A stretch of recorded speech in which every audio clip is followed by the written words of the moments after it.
Yeah, opening match of the America's Netball World Cup qualifiers in Kingston, Jamaica National Indoor Sports Centre. Cayman Islands up against Barbados. Barbados ranked number 14 in the world, ranked third in the Americas region. One of the favourites to get to the World Cup. 2 spots up for grabs because Jamaica has already qualified by world ranking. But the Caymanians, ranked 32 in the world, came out and played really well in the first 10-11 minutes. Kay Copeland was brilliant, the goal shooter for them, especially in that first quarter. Certainly the standout player, I would say. But towards the end of that first quarter, Barbados started to assert their dominance. They did have a few early misses. Brianna Holder at goal attack, not being as clinical shooting as she would have wanted to, but they had Agard Hay, who was confident in the shooting circle, and she ensured that the Barbadians stayed close initially and then pulled away at the back end of that first quarter. They led by 4 at the end of the first quarter, and then in the second quarter it was a no contest. The Caymanians looking as if they ran out of steam. The Barbadians did make errors like they did in the first, but the Caymanians just not able to capitalize on them in the second quarter, and so often the turnovers would have the Caymanian team out of position, and Barbados just took advantage of it and ran away with it to take a handsome lead at halftime, Obi.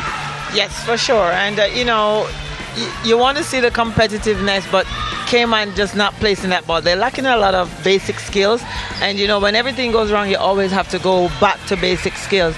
But like I said, the turnovers for the Cayman team really put them out of play, which caused the Barbados to make a run, even though they have made numerous turnovers. But they have managed. They seem to be in their comfort zone, and I think it's going to be just like that going into the second half.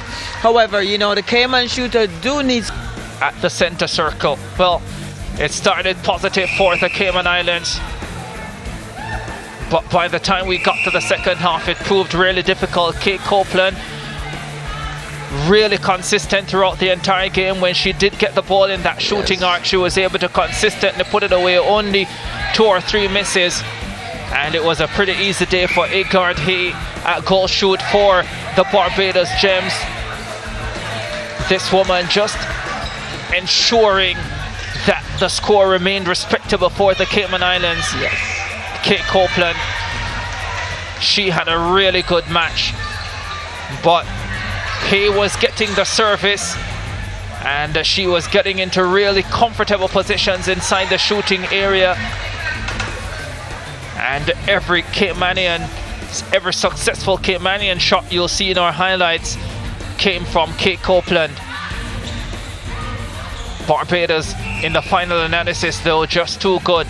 Led 13-9 at the end of the first quarter, extended that to 34-13 at the half, 48-21 at the end of the third quarter, and 67-27 at the final whistle. Just look at this, so easy the way they transitioned on countless occasions. I mean, Cayman can just build on it. They can only get better. They can only get better coming to the next few games. I think each player have the onus to make sure that they are match ready, fit, and all of that to be able to compete against the best teams. Barbados too good for the Cayman Islands in the opening match of the America's Netball World Cup qualifiers at the National Indoor Sports Centre in Kingston, Jamaica. Barbados coming away with a 67-27 victory. That the 27th goal by Kate Copeland for the... And now they clean the court for the second match. There are the statistics. Contacts 34 for Barbados, 25 for the Cayman Islands. The turnovers 31 for the Cayman Islands. You can see that Barbados really cleaned up their act in the second half. Interceptions 12 for Barbados, 6 for the Cayman Islands, and 1 offside call apiece.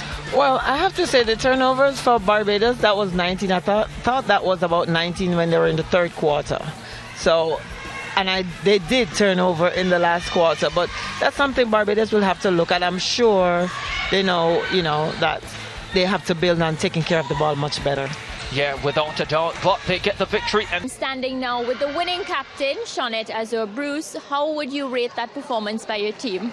The performance by my team was pretty good. I am quite satisfied. Even though that we have certain little things, little unforced errors to work on, I'm pretty satisfied right now. When you head back to your team, what are some of the things you're going to tell them that you need to work on if you are to come up against a stronger opponent? We must secure our center pass. We must score our center passes as well.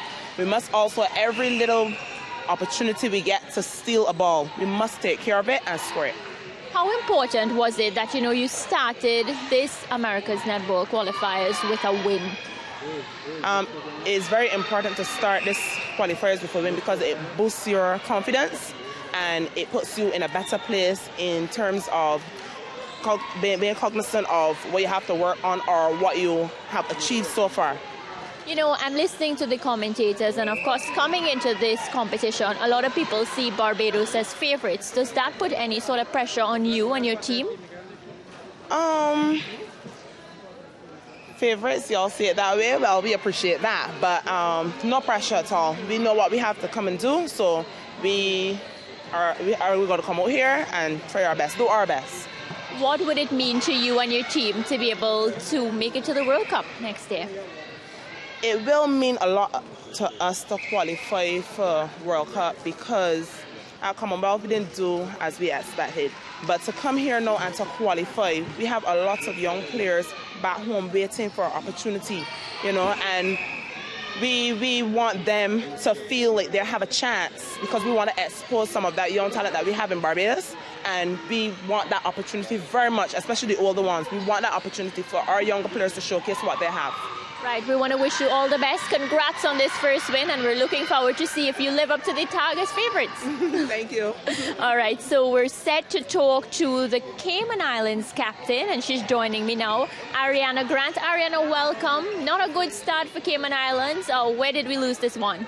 I would say that we were not as focused as maybe we wanted to be, but we know we have to go back to the drawing board, iron out some of the things, talk through it as a team, and then come back stronger for our match tonight. Would you say that turnovers costed you for this match? Yes, some of the turnovers, we were not settled enough. So I definitely think that's something we will speak about together as a team going forward. Yeah, and of course you have a couple other matches. It's not over yet. This is just the start. Talk to me about the confidence after this match and how you're going to improve moving forward to the next fixture. Well, like I said, we plan to talk together as a team. We know that once we finish one match, we have to bin it. We have to focus on what's ahead of us and not dwell in the past. That's how we move forward. Well, Ariana, I spoke to your coach. She's telling us that we can expect spicy netball from your team. So looking forward to the next fixture. Good luck. So just hearing there from the two captains, the winning captain and, of course, Ariana Grant from Cayman Islands, they didn't come up trumps today. However, at this point in time, we're looking forward to the next fixtures. I'm going to send you across to our commentator, Ricardo Chambers, where he'll give you the latest update. Yeah, thank you very much, Mariah. The opening match out the way. Barbados defeating the Cayman Islands 6-6.